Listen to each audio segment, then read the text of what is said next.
with the weather improving, it's definitely time to get back to work on the little mini project here, the daily driver. And specifically, it's time for a lighting upgrade. Now, it's not what you may be thinking. It's not headlights, it's not fog lights, even though they have received some yellow Laminex for protection. The focus of today is actually going to be the little turn signals here. So what the hatch wears currently, of course, are the standard North American turn signal mirrors. Each one has a single amber halogen bulb in it, and it works well enough. It does what it's supposed to do, gets your attention when signaling, but there is definitely room for improvement, and that is where these come in. So what these are not only full LED replacements, but they are sequential signals. They light up starting from the inside and cycling all the way out. And they even have a more pronounced light on the end for people in your blind spot to see when the end of the light illuminates. So they are a full plug-and-play installation. They go right into where the factory bulb does. They clip into the factory mirror housing. No modifications necessary. Plug and play, clip the mirror cap back on, and you are good to go. So last year, can't remember when exactly, but we installed a set of these onto Selsun. We also did a similar set on Sriracha, the Fiesta. Footage for that may have been lost. Maybe we can find it and get it back, but safe to say we're going to be shooting this again today with Erebus here, little daily driver hatchback. It's the exact same procedure since they are the same mirrors in all focuses. So there's not too much to say about this one. You pop the mirror cap off, which I will show. There's a clip here and a clip here. It then pivots off. The original housing then unclips, unplugs, and then it's just a reversal of that for the new ones. So cleaned up the car a little bit, best I can given it's winter. Got the mirrors wiped down, and it's time to get started on this. Time to replace these with something that not only looks cooler, but is also going to be much more noticeable and therefore much better for daily use. So the first step of all this is obviously to remove the mirror cap. As I noted, there are the two clips, one here, one there, which you need to release. A very small screwdriver or something similar will work. Slide it in, release the clips, and then start to pull up on the cap. This is one area you'll definitely want to be careful with because you can very easily break the clips and therefore break effectively the cap. So those are the little guys in question there. You'll notice that the kind of semicircle bit comes off with the cap. So these are the two little tabs that you want to press down on slightly by reaching through just above the lens of the mirror. It also helps to have the mirror fully pointed down as far as it can go, give you as much room as you can. So yeah, you undo those two, and then the cap just hinges off and you can set that aside.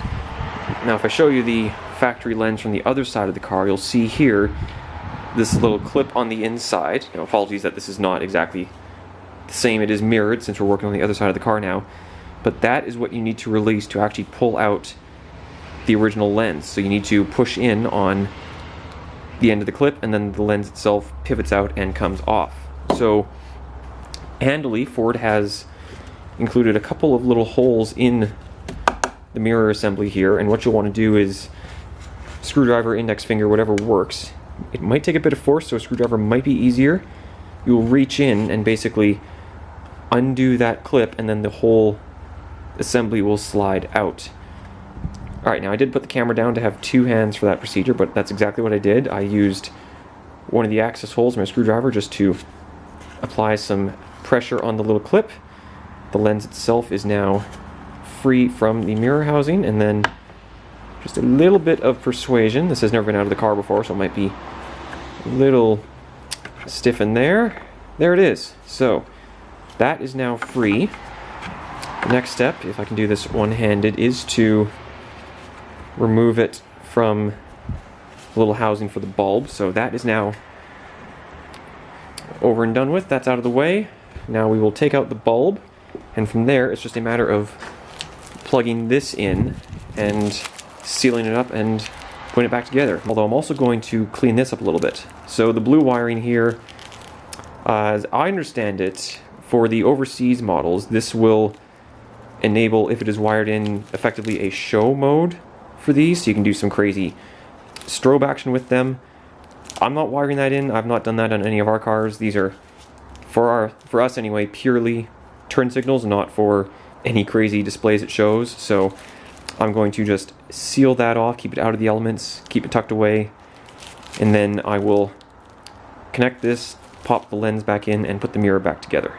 So jumping ahead a few minutes again, the signal is now plugged in and ready to go. You'll see that show mode wiring I just mentioned has been held together with some heat shrink, mainly just to keep the end sealed, but also keep it a bit neater and tidier within the mirror housing. And then the actual connector, if I can get that to balance, the actual connector is plugged in, and I've got some heat shrink ready to go here. So one thing I did notice installing the last couple sets of these is that this is pretty secure, make no mistake. It's not exactly just going to fall out if you let gravity take its course, but it could be a little tighter in here, so especially given it's going to be sealed away inside the mirror, and you don't exactly want your turn signals to shut off halfway through. What I did the first time was use electrical tape. This time I'm using some heat shrink, basically just to give a little bit of pressure and keep this held in place, just to give it some assistance there. So I will now slide that heat shrink tubing over, shrink it down a little bit, and then it'll be time to clip this into the mirror and put the cap back on. So with that heat shrink applied now, you can see how it grips the plug a little bit and just gives it a little bit of extra insurance against falling out. Now, before I do actually pop this in, the last two items of note I just want to quickly point out here. One is you are dealing with a lot more stuff now, so obviously from factory there is a bulb there and that's it. Now you have all of this extra wiring to deal with, so it can be just a little fiddly to tuck it into the mirror. There is plenty of room, you just have to be careful tucking it in that you don't have any poking out beyond the glass or anywhere else, so just take a little bit of care to hide that away inside. And then the one other thing we've noted with these is, it's not really an issue, but just something to look out for. The clip here is a little bit of a tight fit for our mirrors. I don't know if it's to do with these specifically or if other mirrors have maybe thinner plastic, but if you just push this in, it won't fully engage against the inside of our housing, so the light could pop out. What I've done is, once this is in place in the mirror, I reach through those same little access holes in the housing itself with the same screwdriver or other tool and just apply a little bit of pressure basically outward on that clip to just pull it back in a little bit further and get it to pop into place. You'll know once it has, it's quite an audible snap once it's clipped into place. And then these things are just as secure as the factory pieces are. So I will do that now, get the wiring tucked in, get that clip secured in place, and then I can throw the cap back on and show you guys the finished product.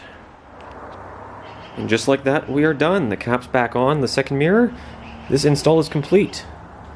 So I've got the hazards running here just to show them off. You can see how they light up from the inside out. Much brighter than the factory turn signals were. Look a little bit better, a little more modern. And they should be a lot safer too. So I did actually order, for myself personally, I did order two sets of these. One for Erebus, the daily here, one for Mustard, the sedan. It'll be getting those once it's back from storage.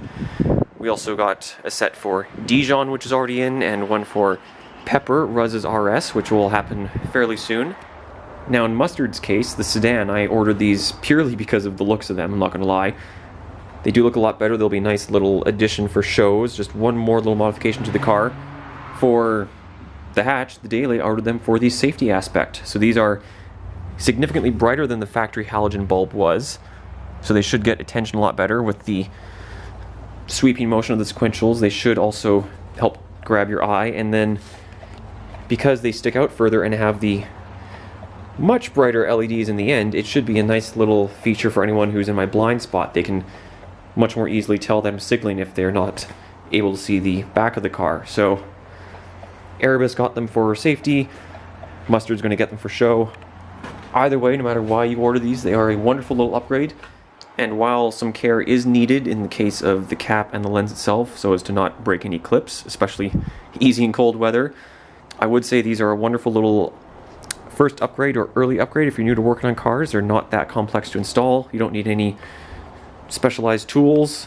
Yes, I did use some heat shrink. You can use electrical tape if you don't even have that. So very simple, very straightforward, plug and play, and a brilliant little upgrade for these cars. So I am very happy with what is now our third set of these installed for a Focus. Won't be long before we install some more, and I wouldn't be surprised if eventually all of our cars have these. So hopefully this video today helped. It's not the most complex install ever, so it's not the longest video, but for relatively little money in very little time, that is a very worthwhile upgrade.